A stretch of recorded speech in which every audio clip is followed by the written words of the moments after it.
相爱7年，刚从国外读研回来的女友终于回来嫁我了。我却发现她有个小号，在小号里，她对白月光高强度表白，哪怕对方将她拉黑，红色感叹号也不能阻止她的告白小作文。我满心苦涩去医院拿婚检报告，又看到她拿着钻戒跪地向男人求婚。思辰，我为了你放弃梦想，只求你同意娶我，只要你同意，我们这就去领结婚证。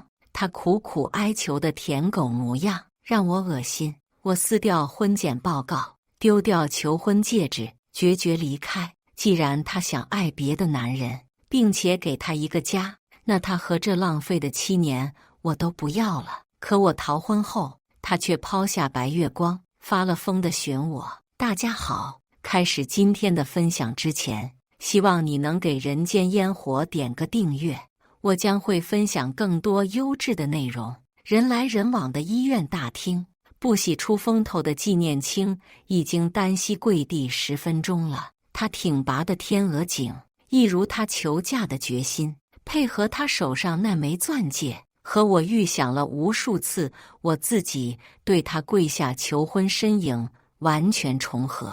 没想到下跪的主人公换成了他。思辰，求求你了，把我娶回家好吗？林思辰右手拿着鲜花，左手缓缓伸出，那枚我心仪许久的钻戒便戴在了他手上。两人紧紧相拥热吻，路人起哄吹口哨的声音刺痛我的耳膜。我撕掉了婚检报告，丢掉了我的婚戒，转身离开。3年前，纪念清说未婚先孕对他影响不好，我们的第一个孩子被他舍弃。他回国外继续学业的时候，我一个人呆呆地拿着孩子的彩超照片，伤心欲绝。那个没出世的孩子在3年前离开，我的爱情也在3年前死去。他没有为我的孩子停留片刻，如今却为了让林思辰娶她，放弃梦想，徒留我和那个无辜离开的孩子，像个笑话。如今马上要结婚的我们，更是个天大的笑话。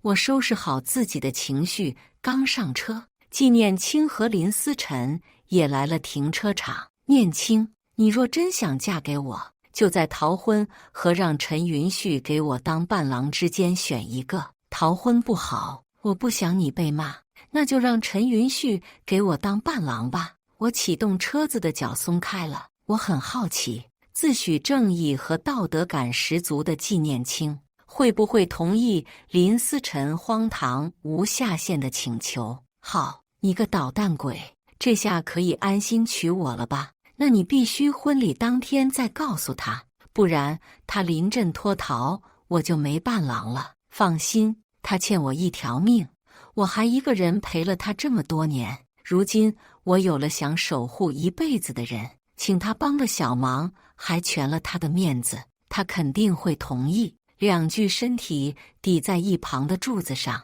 吻得缠绵悱恻，刺痛了我的心。我拔下车钥匙，静静坐着，因为气到手抖不能开车。他们一路亲到了车里，离我越来越远。我调整心绪，拨通了姨妈的电话。姨妈，你公司还养废物吗？求收留。姨妈欣喜万分，却也疑惑不已，不想待国内当忘妻时了。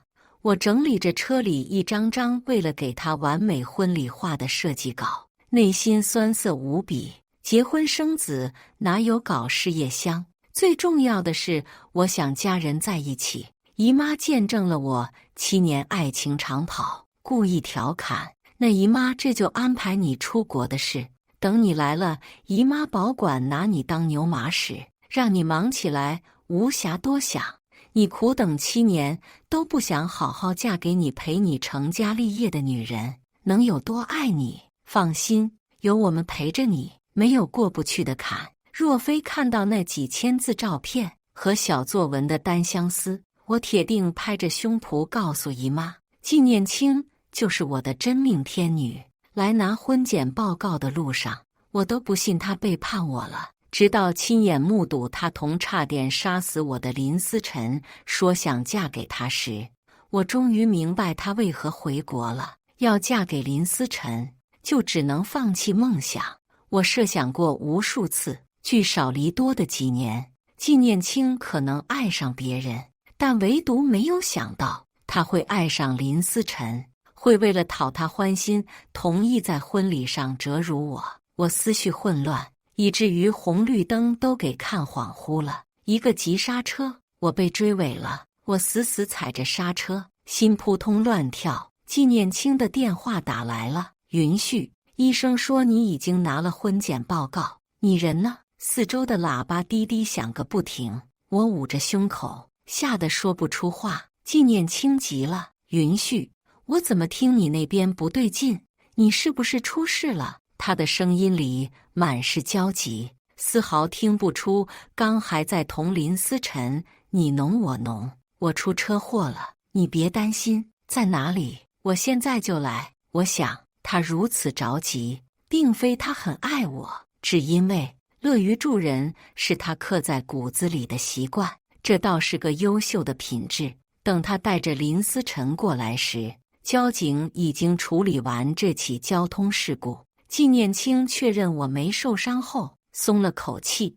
我却盯着他主驾驶上的林思辰，淡淡问他：“你俩什么时候这么好了？”他明明知道林思辰就是毁我梦想的凶手，他却明目张胆地把人带到我面前，是决定让我当伴郎，所以都不想遮掩奸情了吗？纪念清有些心虚地摸了摸鼻子，云旭，我去医院拿我们的婚检报告，刚好碰到思辰，他听说你出事了，非要过来看一眼才安心。我冷眼看他俩演戏，是来看我死了没吗？纪念清一脸严肃地斥责我：“云旭，你会不会说话？赶紧给思辰道歉！”林思辰满脸委屈无奈，想摸我肩膀却不敢。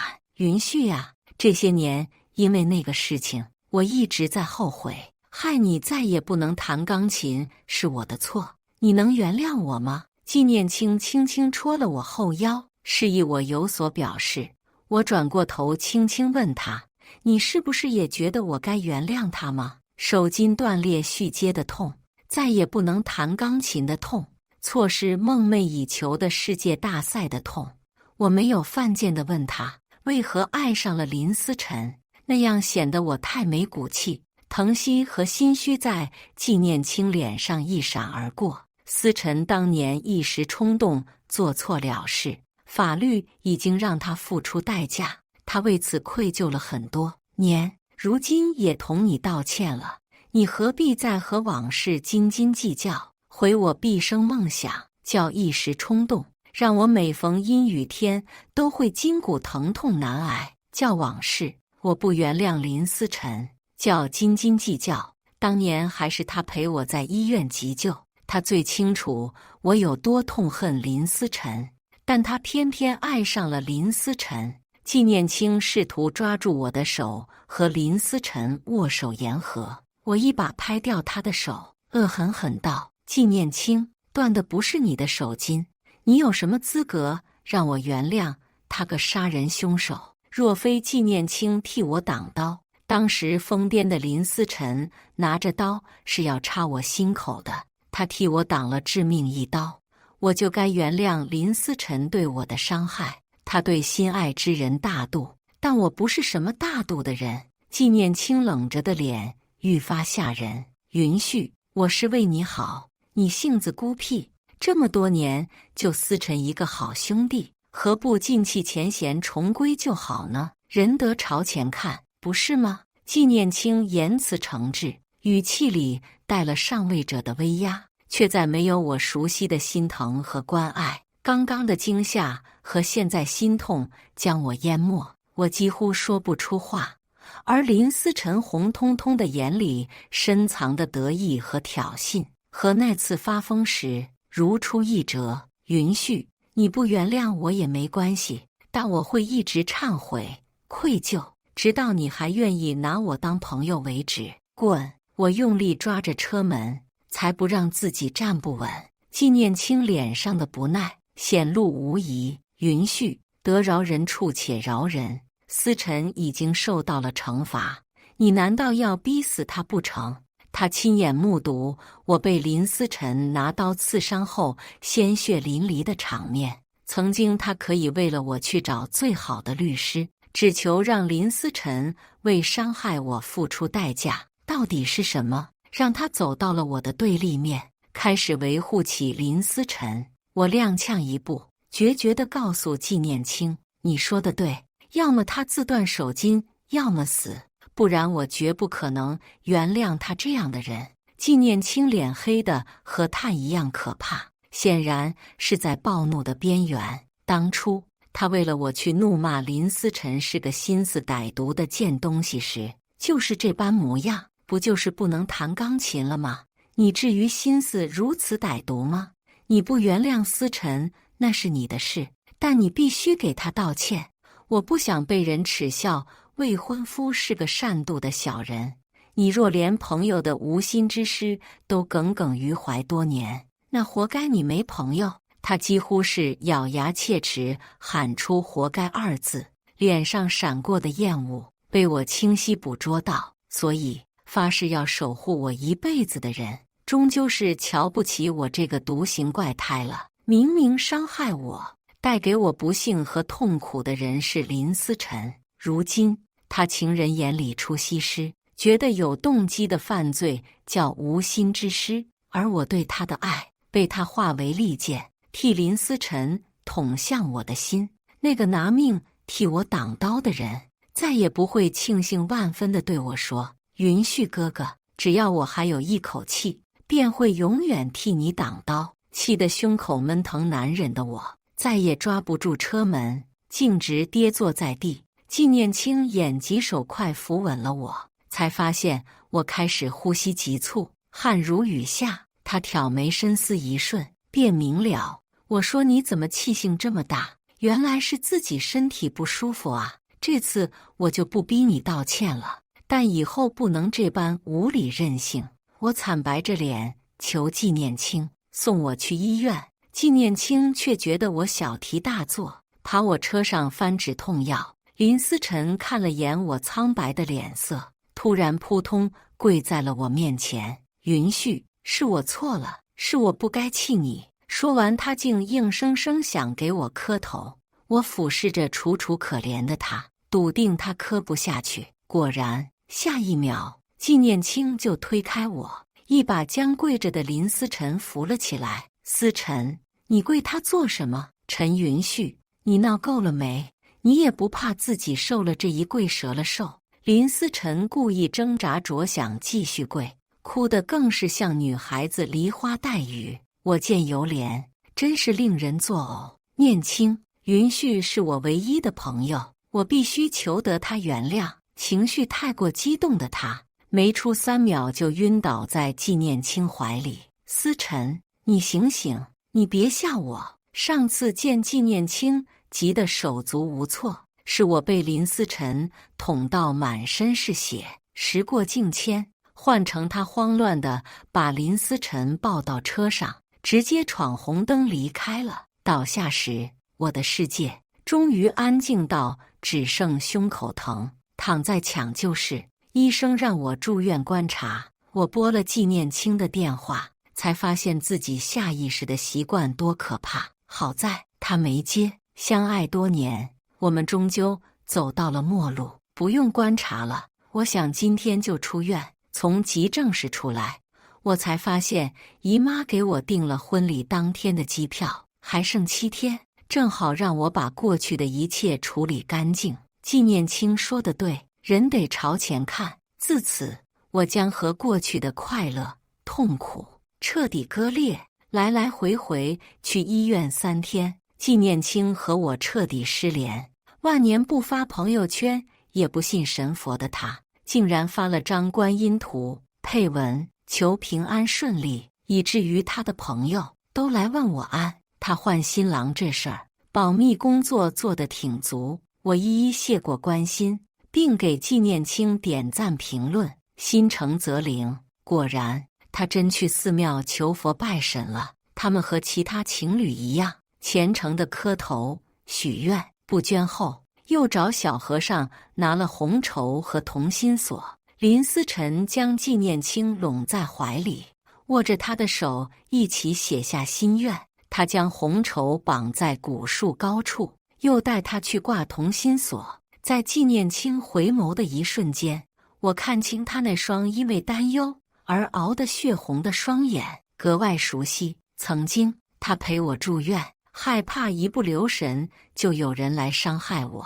如今他怕一不留神，林思辰的身体出问题，消失了。原来他不是不喜欢陪伴别人，他只是不喜欢我了而已，所以才能舍弃的那么干脆。回家后，我把亲手置办的新婚用品都送给收废品的老奶奶。这个本就不属于我的家里，再无一丝我的痕迹，最后独留我手机里满满是她的回忆，密密麻麻的照片和视频，都是我们难得重逢时的幸福。我一个个删掉，内存清空了，我的心也清空了。忙完，我给自己炖了鸡汤，刚喝了一碗，纪念清就回来了。他将剩下的鸡汤吹温了，倒进保温壶里。你这鸡汤是给思辰特意炖的吧？给他养身子正合适。我没有拆穿他所谓要养身子的林思辰，身体比牛都好。我拿起他刚装好的鸡汤，一饮而尽，想喝自己炖。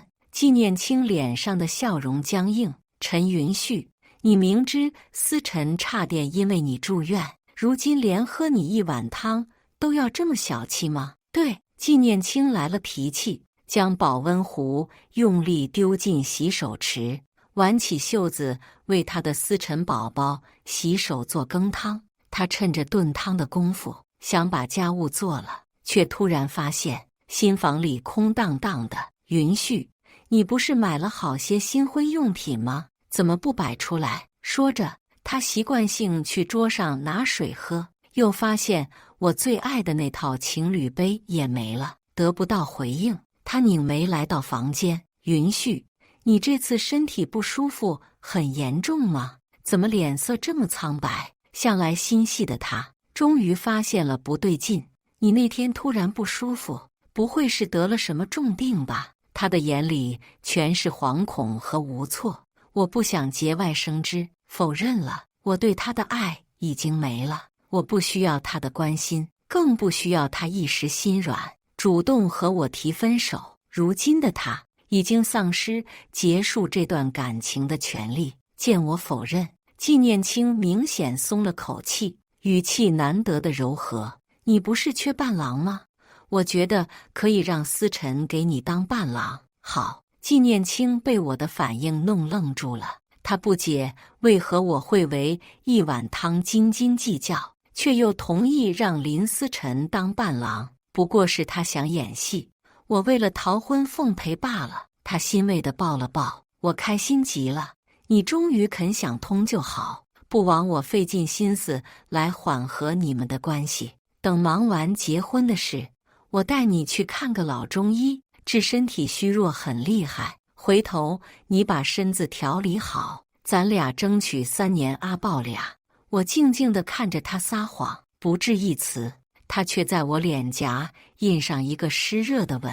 你要是身子不舒服，就在家歇着，我带思辰去选个伴郎的西装，就回来陪你。好。他带着爱心鸡汤离开了。我对着镜子把他亲过的地方搓红了，才觉得没那么恶心。婚纱店的老板娘偷偷给我打电话：云旭呀，你妻子是不是有双胞胎姐妹呀？有个很像她的人，带了个男人来替你试西装呢。试完还让我按那个男的尺寸改小，这不是胡闹吗？没事，听他的就行，顺便尾款让他付了。林思辰的心思昭然若揭，他不过是习惯性想抢走属于我的东西，抢不走就毁掉。次日，纪念清带回来2套西装，西装拿回来了，你试试看。我敷衍地看了2眼，便丢在了一旁。纪念清摩挲着那套改小的西装，嘴角都是化不开的柔情。想来他是在幻想林思辰穿上西装迎娶她的模样。忘了和你说，现在流行新郎结婚，伴郎也穿同色西装，图个好寓意。好，辛苦你了。我是性格孤僻，但不是傻子。我高定的西装已经改成了林思辰的尺寸，另一套是我的尺寸，但却是廉价品。在纪念清眼里，我大概只配穿廉价的西装，去衬托他心上人的帅。转眼到了预约的结婚登记日，纪念清却只字不提。他拿了户口本揣兜里出门前，还不忘在楼下给我买了灌汤包送上来。宝宝，早餐我买好了，你这几天吃好喝好，养好精神，等着后天来好好娶我。我接过早餐道谢说好。纪念清听到我说谢，突然顿住脚步。你这2天怎么对我这么客气？是不是马上要迎娶我？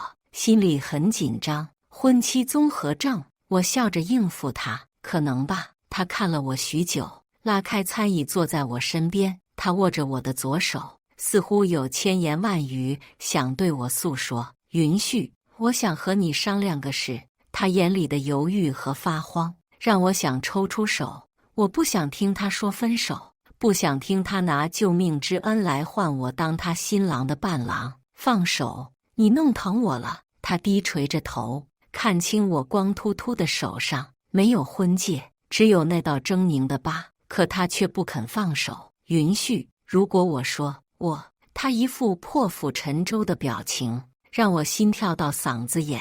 万幸，他的手机响了，是闹钟在提醒他该去民政局了。他慌乱地摁掉手机，有些语无伦次。宝宝，你喜欢的那枚男士婚戒被别人买走了，我托人去定做了，但没那么快做好。你不会怪我办事不力吧？我摇头，没事。纪念清的电话再次响起，他看了一眼，便起身离开。婚宴还有些事需要确认，我这2天可能没空陪你。等结完婚，咱俩去拍最美证件照办结婚证。他如今说谎，越发信手拈来。说罢便迫不及待地离开。婚礼前1天，他带着户口本和一张卡回来了。看着他递过来的卡，我不由好笑。这是给我的嫁妆吗？他愣了一瞬，笑得见牙不见眼。这是我对你的真心，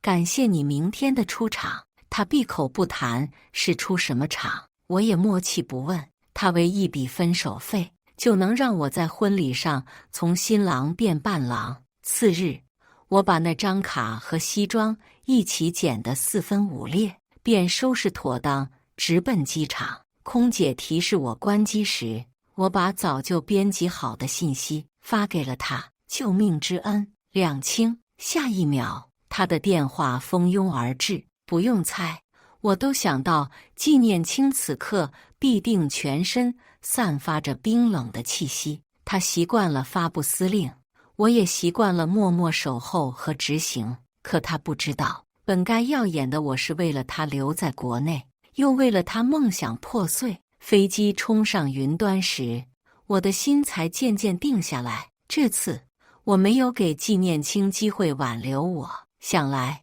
正在举办婚礼的他，也不会再如多年之前那般，当着我妈和姨妈的面，哭着对我表白。人年少时不能遇到太过惊艳的女孩，偏偏我就遇到了纪念清，并爱上了她。我以为留下告别信，隐藏隐晦心思离开，这暗恋就会无疾而终。可她却和我梦幻里的女主角一样，捧着玫瑰，在人山人海的机场大喊：“陈云旭，我爱你！”熟悉的嗓音喊出我梦寐以求的告白，我全身的细胞都在尖叫。纪念清，你说什么？他脸红到脖子，扯着嗓子再次大喊爱我。我为了他独自留在了国内，哪怕后来他去实现梦想了，我也只想和他在同一片土地，似乎这样我们就能永远在一起。飞机落地，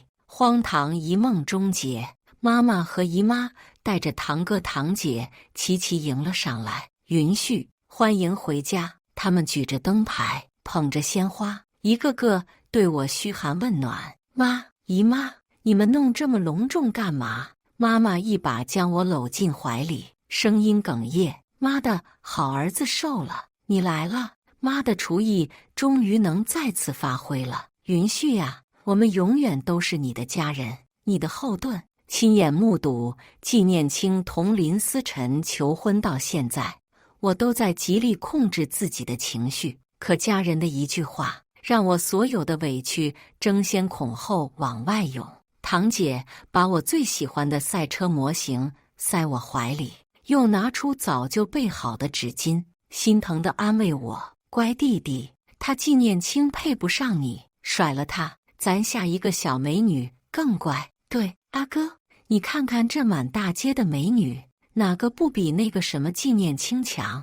我不禁被堂哥堂姐逗得破涕为笑。家人的陪伴和安慰，让我心里积压的委屈不再压抑难挨，骨血里撕心裂肺的痛也淡了不少。一行人热热闹闹回到家，姨父已经在厨房亲手做了满满一大桌菜，只等我们回来。过去这些年，只有我等纪念清回家吃饭，一年团聚的时间寥寥数几，但那却是我能独守孤独等了他一年又一年的动力。如今我才明白，当初舍弃家人奔赴爱情是多么离谱的决定。小小的饭碗，他们一人一筷子给我夹菜，立马就堆得冒尖了。我沉浸在温情里，品尝着家的味道，被纪念清挖空的心重新长出了血肉。吃完饭，妈妈脸色有些难看的去戳姨妈，他俩嘀咕了几句，我似乎听到了纪念清的名字。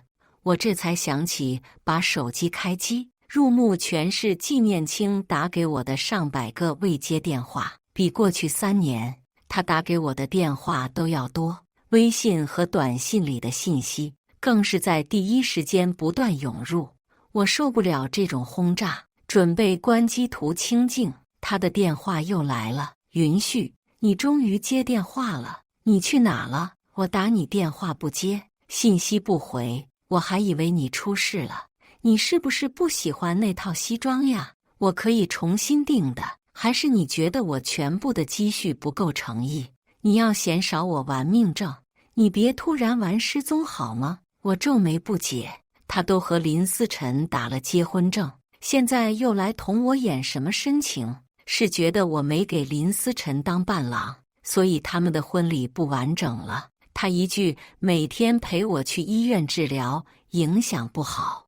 我一个人生病住院，也没见他担心我出事。念清呀，祝你们两口子新婚快乐。他在电话那头急的话都讲不出来。云絮，你在胡说什么？什么你们两口子？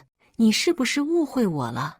我在婚礼现场等了你1天，你都没来，你是不是生气我让林思辰当伴郎？我不让他当伴娘了还不行吗？话到最后，他的声音竟然颤抖得厉害。看来我逃婚，他是真的气急了，气我让他失信于林思辰了吧？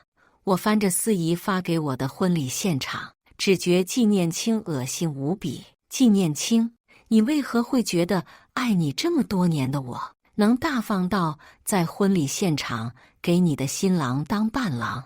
我不想被人骂小三，所以逃婚自保有问题吗？没有大闹你和林思辰的婚礼，就算我偿还你救命之恩最后的谢礼吧。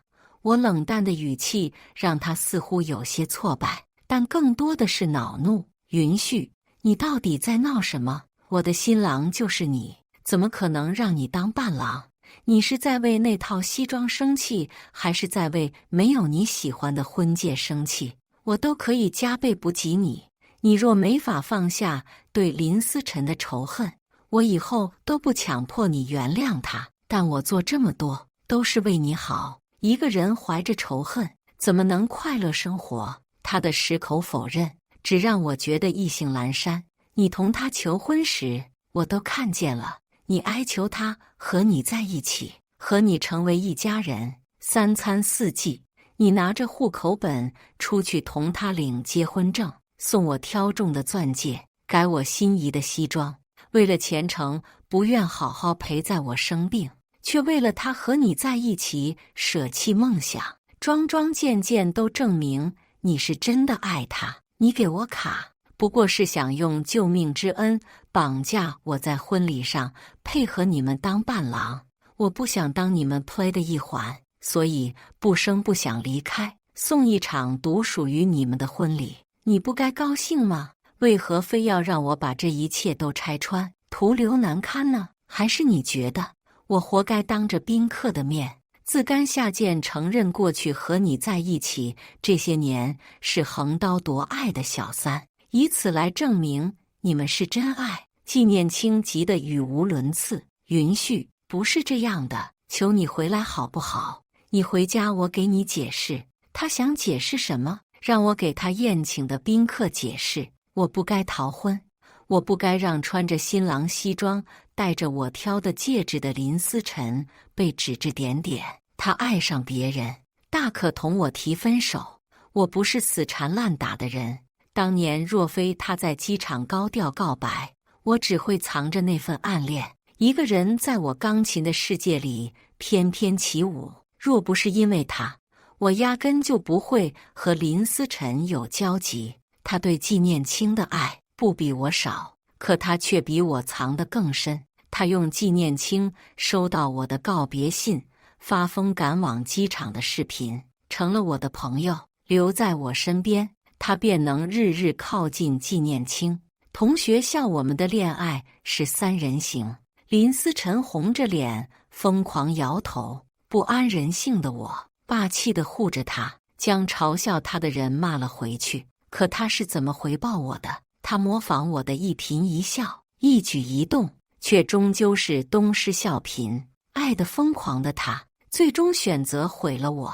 就这样一个蛇蝎心肠的男人，纪念清却为了他负了我。如今我成全他了，他又求我回去。我在他眼里到底是多卑贱，才会让他觉得只要他开口，我就会回头？允旭，我知道自己错得离谱，我没有和林思辰领结婚证。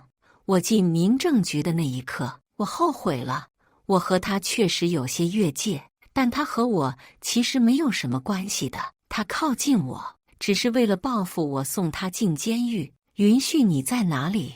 我已经和林思辰再无瓜葛，我来接你回家，好不好？我还以为他们的爱有多高尚，原来只是一场蛇蝎复仇记。纪念清，我们已经结束。他习惯了我默默守候在身边，如今挽留，不过是发现林思辰的真面目后，想把自己的损失降到最小。允旭，我不同意结束。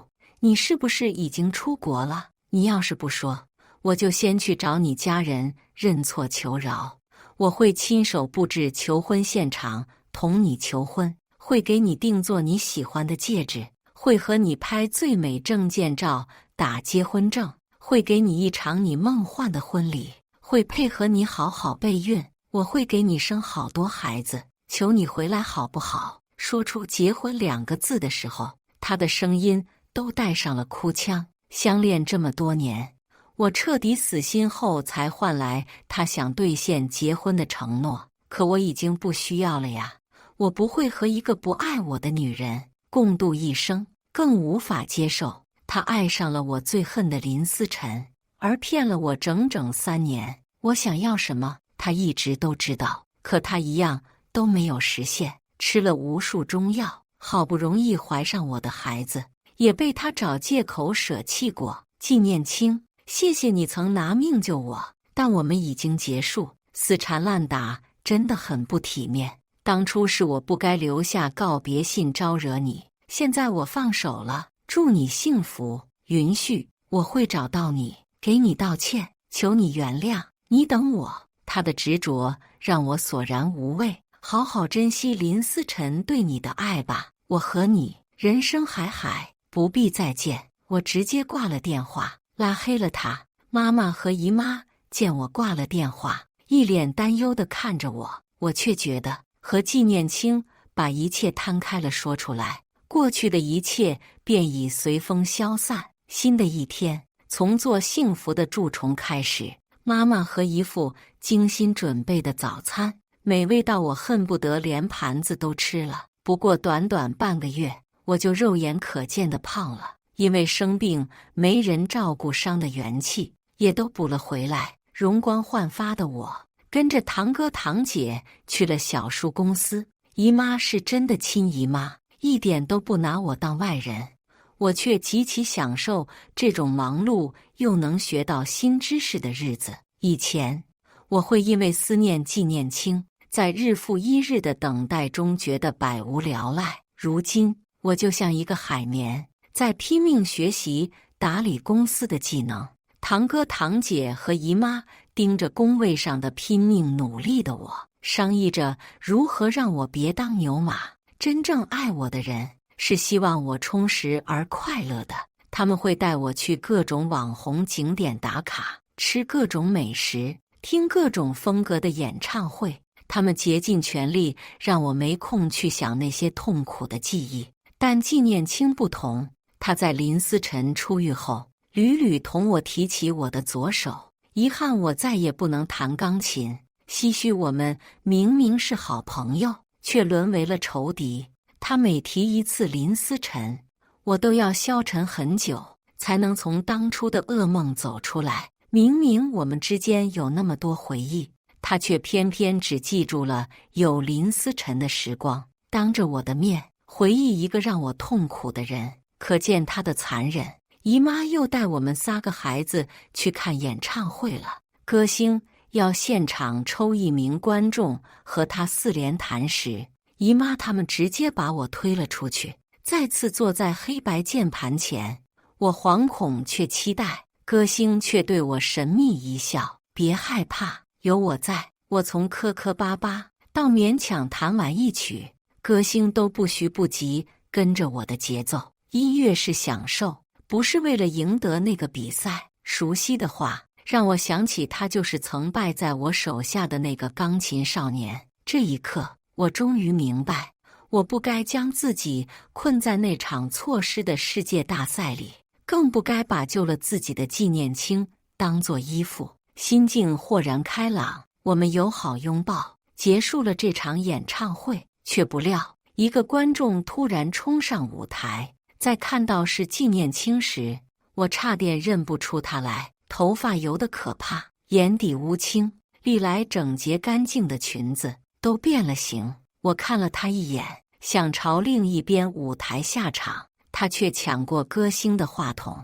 在上万人面前朝我告白：陈云旭，我爱你。过去是我鬼迷心窍犯了错，求你给我一个改正的机会，好吗？歌星皱眉问我他是谁，我摇摇头，冷漠道：个不太熟的陌生人。立马便有工作人员来将他拉走，话筒被抢走，他便扯着嗓子哀求我：云旭，我已经和林思辰断得一干二净，关于他的事情我也处理干净了，求你原谅我好不好？没有你，我真的不知道活着还有什么意义。堂姐早看他不爽，直接冲过去给了他一巴掌：不想活，那就去死了算了，再让我看到你出现在我弟弟面前，我见一次打一次。安保人员给力地将纪念清丢到了场外，这大概是纪念清这辈子最丢人的一次。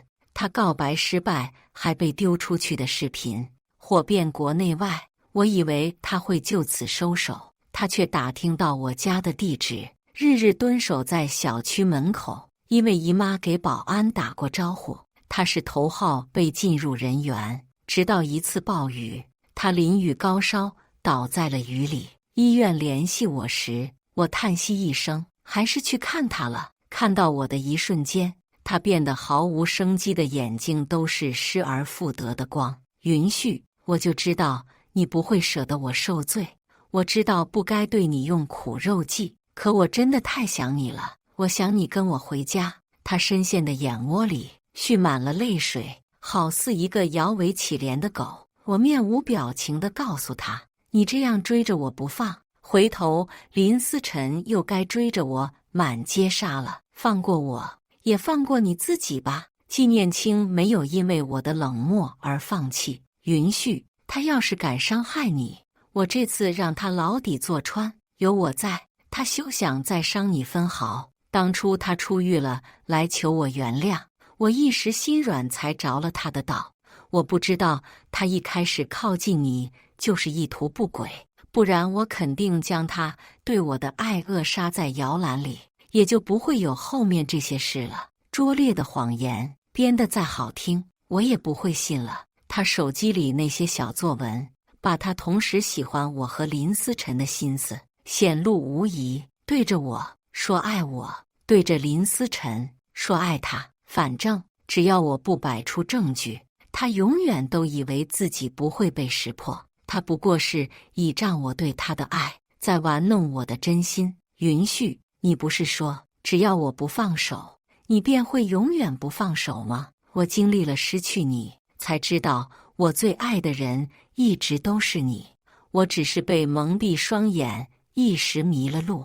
你能给我个从头再来的机会吗？我确实说过这句话，可他这哪里是不放手？他分明是在我放手后发现不能既要又要了，才肯回头求原谅。曾经当作天使一样崇拜爱慕的女孩子，私下伪装原也这么卑劣。到底是我眼瞎了，这么多年都看不清她的真面目。纪念清，你如果不想再害我命悬一线，就放手。你当初救我的恩情，我已经用7年深情和一身的伤，还差点死了偿还了。我和你真的两清。纪念清不解，费力坐起来想拉我手，被我轻轻避开。允许什么差点死了？我不懂你的意思。